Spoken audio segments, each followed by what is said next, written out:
Yo, what's up guys? Today I had a bit of free time in my hands, so I thought why not work on the convertible E46. I've been kind of putting this off for some time now. It's been kind of a little bit in the back of my head. I've had these covers for a long time, so I thought what better time than do it when I have free time. So instead of sitting at home and doing nothing, let's make a video and change these covers. Now I haven't ever done this before, but if you guys can tell, these are quite, muggy. I guess from sitting outside for a long time. They're pretty yellow. So they are plastic, of course, like anything over time. They're gonna fade, they're gonna get yellow. So I grabbed myself some new ones. So we're gonna replace these and make the front end of the E46 convertible look completely, or somewhat brand new. I've been thinking about possibly M3 front bumper bars and going as well, just to make it look a little bit more nicer. But to be honest, I don't know. I don't know if I'm getting old or not, but I'm kind of just liking leaving it the OEM. Because I have my black E46 at the back. I'll show you guys that in a second too. And that's kind of not heavily modified, but modified. So lowered wheels, short shifter. This one's more just a cruiser, comfortable car. Automatic, 3-litre, convertible. I thought I'd just leave this car OEM. Just something comfortable and yeah, something a little bit different to what I do, because I modify a lot of my cars. So I thought this one, maybe I just bring it back to what it was at one stage of its time. It's like a clean, nice OEM plus, I guess you could say.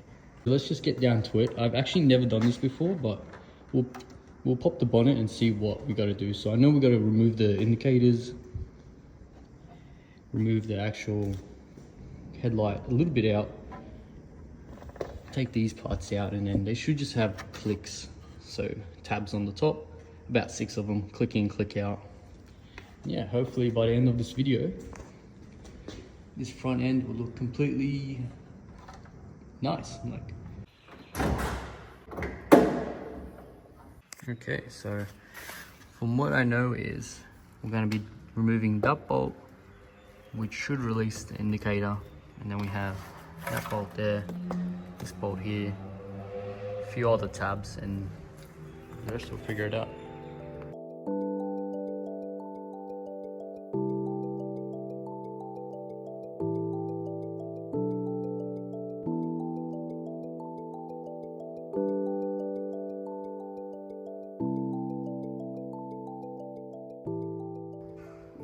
Alright, so simple as that. That bolt pretty much releases the pressure on that, and the indicator's out. And once that's out, I'm pretty sure, I'm not too sure of anything to be honest, but the indicator is out. So yeah, might need something like a flathead to bring that down. I've released this bit, so that's okay. These bits I'll get flathead for. So initially I need to just remove this, because I'm gonna have to reuse this rubber, even though it's quite an old rubber, but still gonna need it. Just a plastic cover that clicks onto back here, which is kind of handy, kind of easy to replace. So one thing that I do like about just the simplicity, I hope, I'm not too sure, but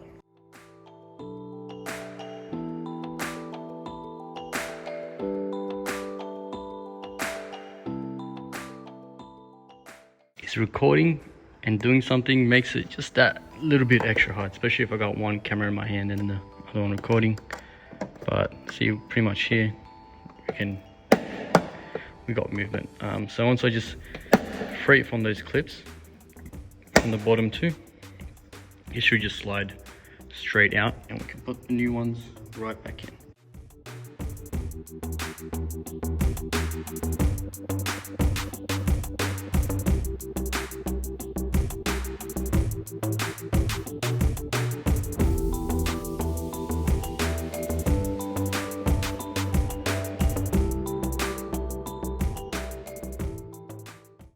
Alright, so we got the first one out.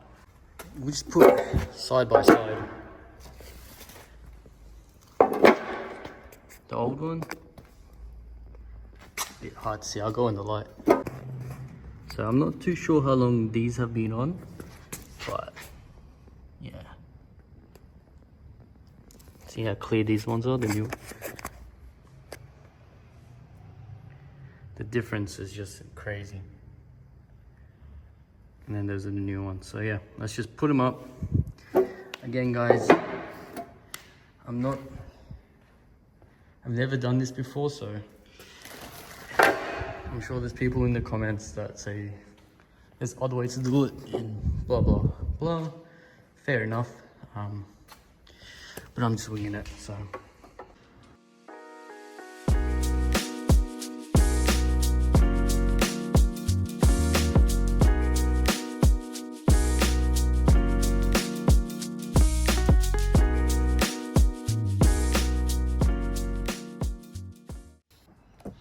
okay, so we're pretty much almost there.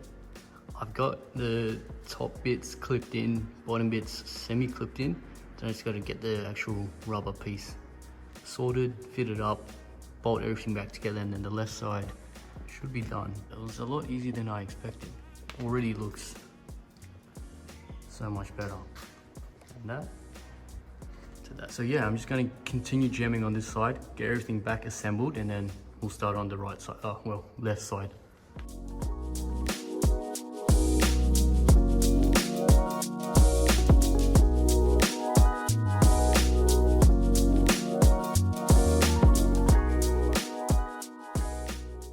So the right side, freaking bird. So the right side I got completely changed. It was actually easier than I thought. I didn't actually remove the light. So I did do some squeezing. It was a bit more annoying to do.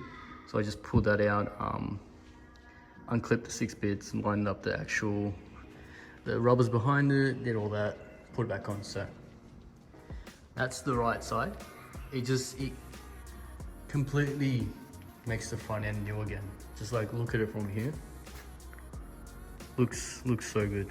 And then compared to the left side, which just yeah, it's so dull. So dull and dirty. It had to be done. So all right, so I'm going to quickly get jamming on the left side. Just going to lift the bonnet up, unclip a few bolts, line everything back up, take the indicator out as I did to the other side, and just quickly put everything back together, and we'll go outside and have a look at the before and after.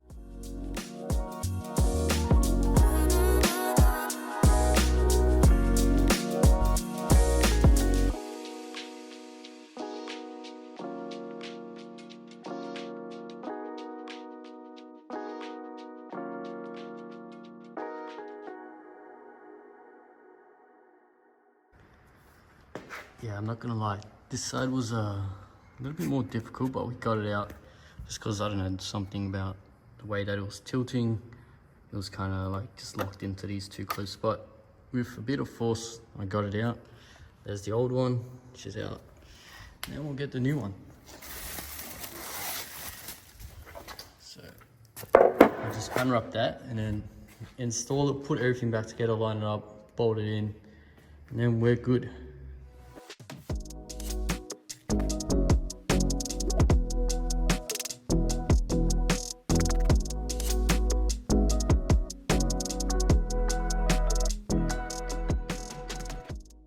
So we're almost there, just pretty much, I got everything, all the tabs connected, just lining up this rubber bit here, and then the actual garnish on, and then, yeah, we're pretty much done after that, so not too bad, not too bad.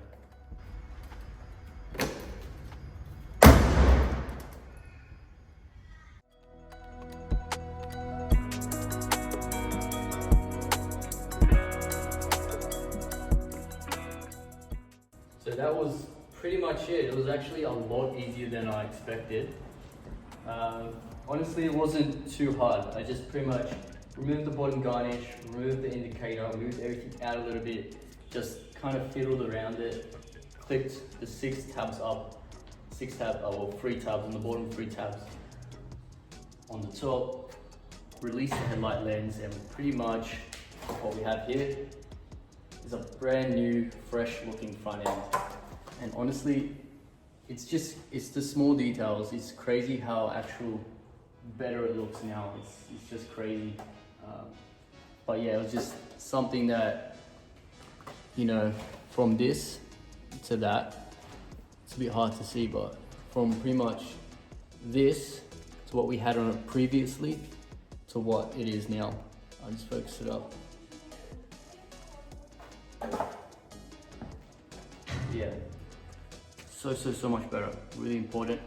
Again, like I said, I'm a small detail person, so something like that makes me excited. I don't know why, but front end's looking a lot better. Another thing ticked off, the E46 convertible. What's next for it?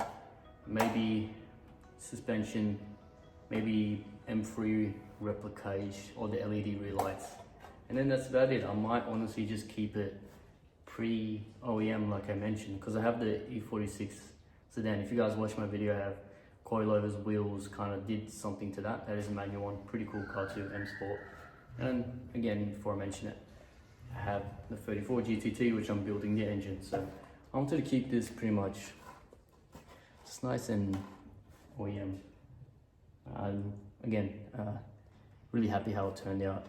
Wasn't anything crazy. Again, I didn't have too much plans for this week, so I thought, why not? I had this in the back of my mind that I wanted to do. I've just been putting it off for so long. Maybe, I don't know why. I think just because I've been working and I wasn't too familiar with doing it. Something could have gone wrong, so I just said today I had time. Screw it. We'll make a video and we'll pretty much bring the front of the E46 convertible back to life. So that's exactly what we did, and I'm happy we did it because it looks so much better. Anyway guys, thank you so much for watching today. A like and a subscribe will mean a lot. We're actually growing quite fast, faster than I expected, so thank you guys so much for that. Again guys, I'm rambling too much. Thank you guys so much for making it to the end of the video, and I'll see you in the next video. Peace.